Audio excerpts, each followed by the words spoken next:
Hello, it's Randi Rhodes. Here's a clip from our show, and go to randirhodes.com for the whole thing and a podcast. Buy a stinking podcast. Mary had a little man.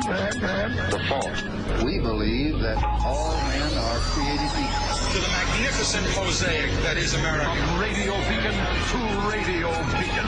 I have a dream today. Change has come to America. Believe me. Knock, knock. Who's there? It's a figment of your imagination. Randi Rhodes Show. Turn up your mind. Did you ever create, direct the creation of, see, or become aware of the existence of any documents relating to pardons of any individual?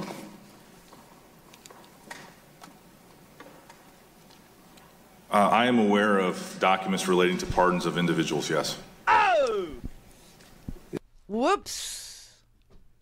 Now, either he was lying to Swalwell when he said no, or he's lying to Escobar when he said yes. Can't have it both ways. And what Andrew Weissman, who is apparently Mueller's pit bull, is arguing to the court is that the reason why Manafort decided that he would breach his plea agreement is because the president of the United States was dangling a pardon. That is called witness tampering. Yes, it's an unusual way to tamper with a witness that's only available to the president of the United States. That's what makes it unusual, is that it's only available to one person, and that person happens to be Donald Trump. And after it became known to the public, because it was reported in the newspapers and we all read it, on November 26, 2018, when Manafort was being accused of violating his plea agreement for a number of reasons, and one of those reasons we knew back then was that he was running back to Trump's lawyers, telling Trump's lawyers stuff that was going on in the Mueller investigation so that they could then write their answers to the written questions and have everything be copacetic, have everything talk to each other, right? Say the same thing that Manafort was lying about to Mueller. Well, on November 26, when we found out that Mueller had accused Manafort of violating the agreement, that's what we thought the reason was. Turns out there's more than one reason. Turns out that was also part of it. He was running back to Trump's lawyers. He was giving Trump's lawyers a heads up so that they could write their answers down in a way that would match Manafort's lies, which is bizarro world. I mean, that a president would be doing that. But then we find out that it's because Trump was dangling a pardon and telling Manafort, give them nothing, don't be a rat. And he was actually tweeting that stuff. Michael Cohen is a rat. Michael Cohen's family, why don't you look into his father? You know, witness tampering, intimidating a witness. And by the way, today's the day that Michael Cohen was supposed to testify in closed session, and he called in sick. Go figure. But they asked Trump after this report came out, these reporters, it was the New York Post. They had an interview with President Trump right after it became known that Manafort violated his plea agreement. And they asked him, are you considering a pardon for Manafort? And he said, quote, why would I take it off the table? You know, this flipping stuff is terrible. You flip and you lie and you get. The prosecutors will tell you 99% of the time they can get people to flip. It's rare that they can't. And one of the lies that prosecutors accused Manafort of telling while he was supposedly cooperating was about his contacts with Trump's lawyers. That's one lie. And the other one is whether or not a pardon was dangled. That's another lie. He said no. Manafort said no. Obviously, that is untrue. And Whitaker is an idiot. He is just an idiot. Have there been any discussions at the department about pardons for Paul Manafort, Roger Stone, Michael Flynn, or Michael Cohen? Congressman, we have a very well-worn system that the president doesn't follow, but have there been discussions about pardons for those individuals that you're aware of, yes or no? Congressman, as I've been acting Attorney General, I have not been involved in any discussions of any pardons, even and including the ones you're discussing. Except when you were. Did you ever create? The gentlelady's time has expired. I'll let her finish this one question. And thank you, Chairman. Did you ever create, direct the creation of, see, or become aware of the existence of any documents relating to pardons of any individual? Watch her face. I am aware of documents relating to pardons of individuals, yes. Huh? That is an Al Franken moment. That is a moment that Al Franken had with Attorney General Jeff Sessions when he asked him about if you did have meetings with Russia, if you did do this, what should we do, right? And Sessions said, well, I've been called to surrogate a time or two, but I've never had meetings with Russia. It turns out he was lying, and he had to recuse himself from the Russia investigation, which is how we ended up with Bat Boy there. It's how we ended up with Daddy Warbucks. Yeah, Bat Boy. Remember him from the National Enquirer? It was the World Daily News, I think, or something like that. Remember that? And they used to have like these two babies all the time. They had Bat Boy, who had like, bat ears and a bald head, just like Whitaker. And then they had the kid that aged backwards, the Benjamin Button kid, right? Who was born an old man, and he would get younger and younger. Oh, my God. This is so corrupt. It is so dirty. It is so disgusting. It is so disgraceful. And Idiot Boy and his boss stood on a stage last night and said the real collusion is Hillary Clinton. Is the real collusion. Today, Senator Mark Warner, who is the deputy chairman of the Senate Intelligence Committee, Senator Burr put out there that if he had to, go with the evidence that he has today, he would not be able to prove a conspiracy to defraud the United States. He would not be able to prove collusion. And I got to tell you that Senator Warner, he said, I got to break with Burr on this. I respectfully disagree. He said that today. He said, I'm not going to get into any conclusions I've reached because my basis of this has been that I'm not going to reach any conclusion until we finish the investigation. And we still have a number of the key witnesses who must come back because they don't know who lied to them. But there is a big public split. And, of course, Trump is tweeting, no collusion. Senator Richard Burr said no collusion, no collusion. Of course there was collusion. We saw the collusion. We lived through the collusion. Oh, speaking of the collusion between Junior and the Russians, and Manafort and the Russians, and Kushner and the Russians in that same meeting, did you have, I bet nobody saw this. Did you see, the sons, Beavis and Butthead, and of course, Junior is Butthead. Listen, when Beavis and Butthead were conceived and drawn on the piece of paper, when they became a drawing, I'm sure there was a photograph of Eric and Donald on the table that inspired.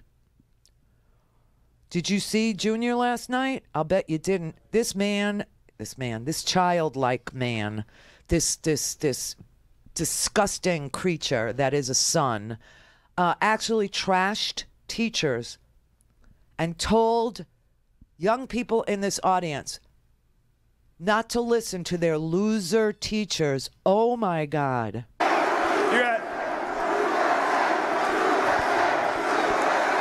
know what I love? I love seeing some young conservatives because I know it's not easy. Okay? Keep up that fight. Bring it to your schools. You don't have to be indoctrinated by these loser teachers that are trying to sell you on socialism from birth. You don't have to do it. Keep up the fight. Bring it to school. And then calls teachers loser teachers because they teach real history. Oh my God, this whole family, when can we rid ourselves of them?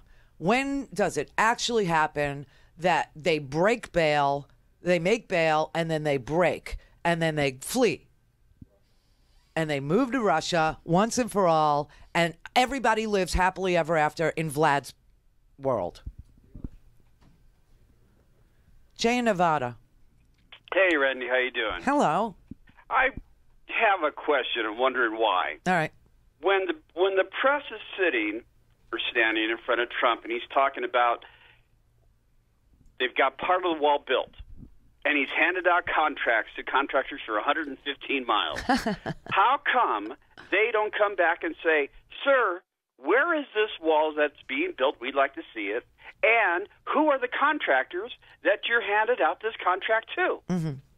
Well, they don't want to become the story, right? So they just get him on the record. That is kind of the media's function, believe it or not. Like, not me. I would get up in his face because I don't care if I ever get access to him again. You know, it's not something I depend on for my living. I'm not a White House reporter. Right, but I mean, they're just leaving that out there without him answering where it's at. And then I got one other thing to say. Mm-hmm. Trump's talking about doing an emergency.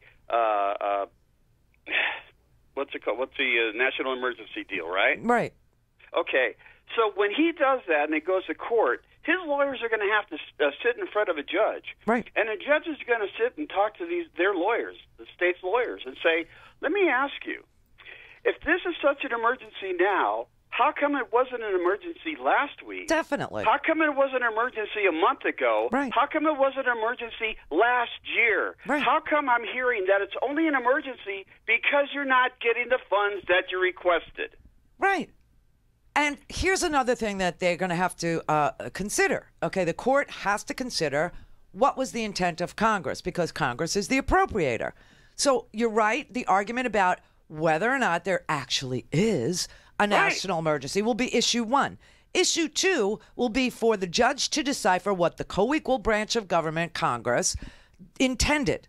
And when you see this piece of legislation, the intent is clear. The intent is that he invests this money in other technology to secure the border. For instance, he does ground sensors to detect tunnel building. He does drones. He does, tower cameras. He does fencing, in key areas as, requested by, DHS or whatever.